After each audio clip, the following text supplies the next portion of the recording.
صحابہ کرام رضوان اللہ تعالی علیہ مجمعین، انہوں نے ہمیں عملی طور پر یہ کر کے دکھایا کہ حضور کی اطاعت ایسے کریں۔ سیدنا صدیق اکبر رضی اللہ تعالیٰ عنہ کو دیکھیں، جناب فاروق اعظم کو دیکھیں، عثمان غنی کو دیکھیں، علی حیدر کرام کو دیکھیں۔ حضور نے حکم فرمایا غزوے پہ جانا ہے، اپنا مال و اسباب لے کر آؤ۔ کوئی تھوڑا لے کر آیا، کوئی زیادہ لے کر آیا۔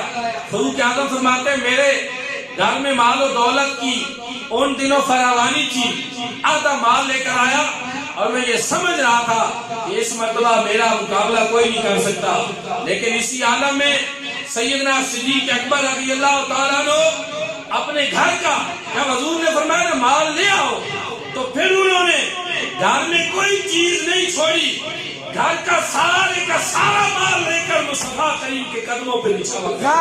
حضور نے پوچھا، کریم آقا نے پوچھا صدیق اکبر کیا لائے ہو، گھر میں کیا چھوڑ کر آئے ہو؟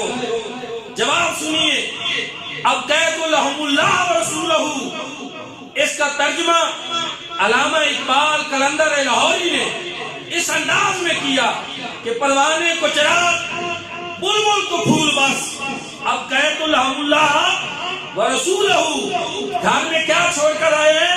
پروانے کو چراغ بلبل کو پھول بس، صدیق کے لیے خدا اور اس کا رسول،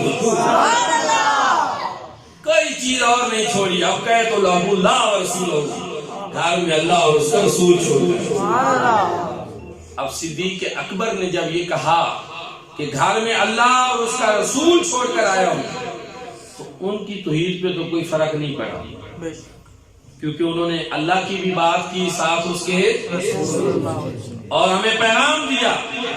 سیدنا صدیق اکبر نے کہ صحابہ صرف خدا کی بات نہیں کرتے، وہ جب بات کرتے ہیں خدا کی بھی کرتے ہیں، ساتھ مصطفیٰ کی بھی کرتے ہیں۔